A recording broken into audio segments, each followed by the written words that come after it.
Welcome to the Idaho Business Podcast, where we talk with local entrepreneurs, share motivation, network with one another, and pick up a tip or two on how not to burn your business to the ground.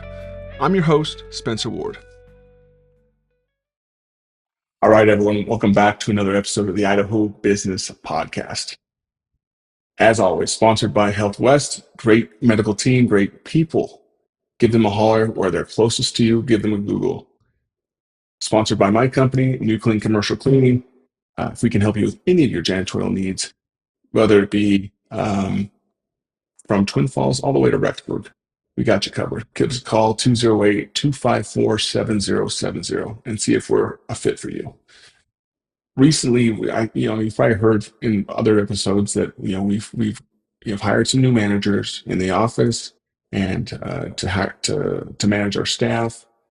And we're also bringing on some different supervisors for our staff in the field. And I just felt like, it's time to do like an internal audit of our systems and our culture and just see what's happening. Because I've been here before. I've seen what happens when you take your mind and your thoughts completely off of your company at times. And if people aren't looking close at their documented SOPs, people can drift and systems can drift and myths starting appearing in your company. So, it rarely happens overnight. Businesses rarely fail overnight, but this is how you keep them strong. So, have you ever played the game telephone, where maybe you sit in a circle and you lean over to the person to your left and you tell them some little bit of information. By the time it gets all the way around the circle and back to you, it's changed a little bit or quite a bit. Okay, that's how running a company can be. And this is with systems documented, and also it gets worse. It changes completely if you have systems that aren't documented. So you have people that have heard it verbally, and that's it. And what they can remember to the best of their ability is what's going to happen. Now, like I said, it still happens when things are documented. So even as prepared as you can be, people stop looking at their SOPs when they have questions, or they think that they've been in the job long enough that they don't have to, and they know it. It still happens. So I decided, since we were going through all these changes, I'm going to go through and audit all these different systems. And I'm still in the process, but this is what I'm going to do. I'm going to go through all the hiring process. So looking at the job ad, reviewing that, and seeing, the energy that brings, because our job ads are different. If you ever want to look at a funny job ad, go to newclean.com and go to our jobs posting. And you'll see it's different from any other job posting you'll see out there. It's not boring. It's not elaborate, when it comes to describing what we do. We do janitorial work. I don't need to describe in detail how to clean up a facility. That's going to bore people to death. I just need to give some, few requirements at the end. But other than that, we're looking for people. We're in a talent acquisition game, and most service businesses are in the talent acquisition game. I can teach people how to clean. I can't teach people how to be good people. So that's what I'm going through. I went to the hiring ad. Now I'm sitting in on the interview processes. We have a 3-phase interview process where we do a group interview, and we're looking for just people. All we're looking for is to see if they have core value fits for us. Obviously we've talked about our core values for my company is, be honest, have fun, make money, and work together. We're just looking for people to share those core values. They don't have to be exactly like us or be male, female, black, white, whatever. We can just, if you just share those values with us, that's what we're trying to do. So we go through that interview process, and then we go to the one-on-one interview process. But before we get all the way through the process, I'm looking at the energy that our people are bringing, because they go from this hiring ad that, it talks about this opportunity would be for you if, we have some very tongue-in-cheek responses. And then we go down to this opportunity is not for you if, with some more tongue-in-cheek responses down to, if you kick puppies, this opportunity is not for you. Like, we have fun with it. Now, think about if you went from reading an ad like that, completely different from what you see and hear on Indeed, to then going to an interview and the interviewer saying, sits everyone down and says, "Hi, my name's Jason. You're here for an interview. Um, our values are have fun, make money, work together. It's just, and be honest. Oh, yeah, and be honest. And let's go around the room and let's tell our names and something fun about ourselves." You know, if you come to an interview with that vibe and after reading a job posting like you just read, and they're thinking, "Oh, this could be a different, also fun company to work with," and then you have an interview experience like that, that doesn't match the vibe of the hiring ad. So we have to match the vibe. I'm not saying you have to be on, you know, our best comedic stance and ready to just go, crazy on these people. I'm just saying, have energy, have fun, have a sense of humor, bring that with you. The people we hire to be interviewers, they're also just part of our staff. We have them do interviews because we like their personalities. They have a sense of humor. They're fun. But I've noticed that when people, even when fun people, and I've been here before too, you bring someone fun, and all of a sudden you have them do an interview to host an interview. They turn into this person. "My name's Jason." They can go from cracking jokes to be like, "Oh, I've got to have this professional look about me and professional vibe." I don't want that professional vibe. I want them to see our core values. I want them to see our culture in you. So that's big. Okay, so let's move on. So they go through the one-on-one interview. We're asking more detailed questions about them, who they are, how they would respond to different scenarios. Then on to onboarding. Okay, we do an onboarding with these people, and I want to make sure that onboarding process is the same type of energy. So they're thinking, okay, all the way through this process, all the way to onboarding, I'm feeling this vibe. I like it. I like what I'm hearing. I like what I'm feeling. And then they go to their first day working with their trainers. Now, again, what are they seeing? What are they feeling? Is their trainer saying, "Hey, my name's Crystal. Here's a vacuum," or here's a hammer. You know, all I want you to do is hammer nails into this roof all day long. Okay, don't bother me, peace. Or or are they feeling the love? Are they coming and say, "Hey, I'm Crystal. Hey, Jason, I was good to meet you. I've heard good things about you. This is from your onboarding. Do you have any questions? Uh, I know some of the sticking points for our past employees that come on and are new. They have questions about how to access their different apps that we use. Do you have any questions with that? Be helpful, be gracious, and also have fun. Crack some jokes, make them feel welcome. Let's cut the tension, because there's always a little tension when the people are starting a job. Let that first initial half an hour to even 5 minutes with your trainer and the face of your company at that point, it can make or break a new employee. So how are we meeting our people?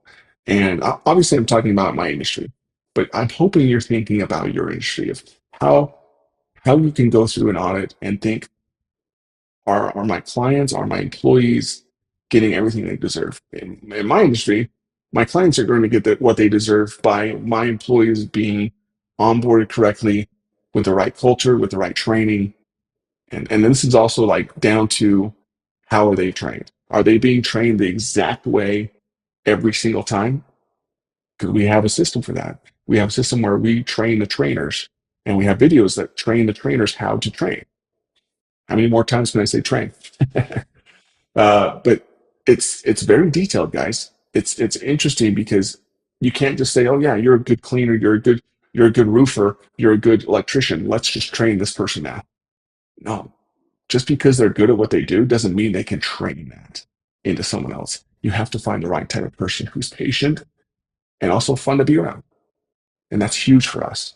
So that's what I'm looking for as I go throughout this audit, uh, to make sure these gaps are filled and there's no huge project problems, and making sure that the small inconsistencies don't compound over time. But we bust those myths. So what if, and I go back real quick. If an employee went from that hiring ad, and I know you all have your different hiring ads, and I hope you do write them with your culture in mind. If you don't, figure it out and just stop making it so dull and do something different. Because if they read a fun ad and they go to an interview that is super boring, they're going to be like, man, I got lied to. I thought this was going to be a fun place to work. Okay. The culture cannot disappear after the hiring ad. Okay. It has to be consistent all the way through. So, for example of what, we'll go to the systems, part of the audit. I noticed when we were onboarding employees, we switched from in-person onboarding to kind of a Google Meet where everyone virtually comes in. But then before that, when they're hired, we're just getting the onboarding documents, we noticed that we've switched from in-person signing, the actual papers with pen to, hey, let's just go to like a DocuSign system and get people onboarded that way. It'll be easier and it'll sync quickly with our HR program. But then we just realized, you know, I just realized that I never put someone directly in charge of that system. I had someone sending them the documents, but they weren't reviewing to make sure that these people were actually signing these documents. And we realized that many people didn't sign all their onboarding documents, which is a big problem for us. So then I realized let's change things right now. And some of our biggest, our most important documents, we have to do in person for now. It'll change in the future, but for now, let's do the most important documents in-house and get those filled out. And then the other things that aren't as important, but they're still important, can be signed digitally. And then on top of that, I put the person who is in charge, who is sending them out. I said, hey, this is your domain now. Every week, I need an email sent to these managers telling us what employees have not completely gone through the onboarding process with signing all their documents. And that's a big thing for us. So now I've corrected the system that had an error, and I'm getting, hopefully getting better now. So let's continue on with this audit. I'm going down to our managers. We have some new managers. One of them being the staff manager. Um, Very quickly, your employees can you can have a company that feels in control to it feeling like the prisoners are running the prison, and they'll quickly take advantage of a manager that's not taking the reins and holding them tightly. One example of that is that at night our manager is getting copious amounts of calls, and some of these questions are very dumb. I can give examples all night long, but just questions that they should know the answers to. So I said to my manager, I said, instead of answering all these questions over and over again, why don't you start by asking, how would you handle it? So the manager asking the employee, okay, that's your question. How would you handle it? And then most of the time they're answering their own question, and it teaches them, oh, I can do this. I'm being empowered to do these things instead of them constantly calling, the manager for every little piece of information. They know they have the information. They have sources they can go to get additional information without constantly calling and making a big deal. Because having 70 some plus employees over the night can cause quite a bit of problem with your phone just ringing constantly off the hook. They know they can think for themselves, they can problem solve for themselves, use our core values, and then lean on team members instead of management to get those base questions. If the more serious things come up, then you call management for that kind of stuff. So otherwise, managers accidentally train helplessness. That's a big one for us. So after that, I'm going to move on to auditing our discipline and policy enforcement. And I've kind of hit on that a little bit already with my managers, not here on the podcast.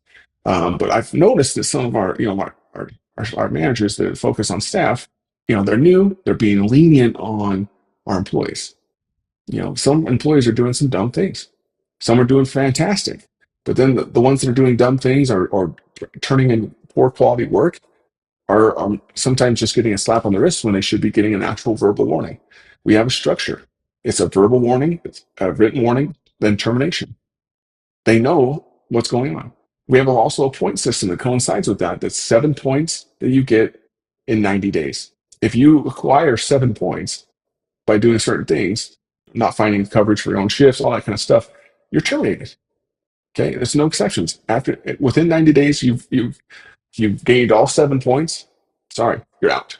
No exceptions. And what we're noticing is some of our managers are trying to take it too easy on our employees.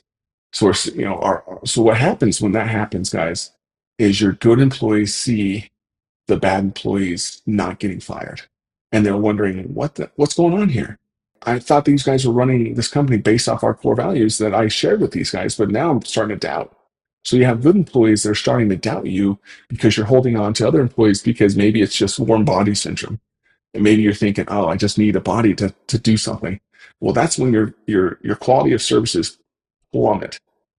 So it's better to, I've said it before, guys, it's better to lose a winner than to keep a loser. And that goes for clients and employees. So before these loser employees or even some of these clients take advantage and snowball and take out some of your good employees, you've got to get rid of them. You've got to cut bait. You've got to be consistent, because if you're not, and we get these people to, if we get if our managers start bending emotionally, our standards disappear, accountability weakens, leadership loses credibility. And it's all because of, we've heard it all before. You might be going to discipline or terminate someone, and if someone's like, hey, I just bought a new house, or I just bought a new truck or a new car, I just put my kids in preschool that I pay so much for, whatever it is. If they cared so much about that, why were their actions showing that they didn't care? They make it seem like it's your fault that they're getting fired, and it's not. You offer them a chance to do the work that they said that they could do. But after time and time again, you've given them multiple warnings, and now it's time to be terminated. Now they actually want to, that now they care. Now they're going to make you feel like the bad person. No, that's when you have to just turn it off, guys, and say sorry. This is a two-way commitment here. I told you that I was going to pay you for a fair day's work, and you promised that you could deliver this kind of work. Okay, if I've been keeping my commitment, I've been paying you every time. But if you're not coming with your commitment, then we have an issue. So don't let these sob stories distort what you do with your employees. Don't keep them. Don't keep them when they've done so many things to discredit your company. So every business needs to understand that, because they will take advantage, and that'll weaken your company over time if you keep these people on. So the next thing I'm going to do is just make sure that there's an internal audit on the exposing myths in the company. Every business develops myths, even if there's standard SOPs. Oh, I thought we did it this way. That's what I was told. Management said this. Okay, there's always different things that happen, and all that kind of stuff happens when there's not audits being happening. So usually what happens, someone slightly changed the message along the way. Over those small changes becomes operational problems. That's when things have to just be quickly figured out. So with the internal audit, they help you tighten up communication, reinforce culture, improve systems, maintain standards, protect profitability, because nothing will ever be perfect. But by regularly sitting inside your own systems and cultures, it's the best way for your company to function at a high level, just by doing that in a regular way. If you're a bigger company, have your CEO do that, have your COO do that. Make sure that someone's doing that, and they're sitting in on these little interior internal systems, and making sure there's that the telephone game eventually does not take over, because that's what will happen if you just let it keep going. So I hope you guys got something out of it today. I hope you can have a fantastic week, fantastic day. Go out there, be thankful, be grateful, find opportunities to serve others, and just be happy. Adios, guys. That's it for today's Idaho Business Podcast. Hopefully you learned something new. And if you didn't, I've got a cheat code for you. Go to theidahobusinesspodcast.com, enter your email, and get my 20 golden rules for business. It's packed with my best advice, plus it's free. Subscribe, leave a review, share this with a friend. Until next time, keep hustling, keep laughing, and keep Idaho awesome.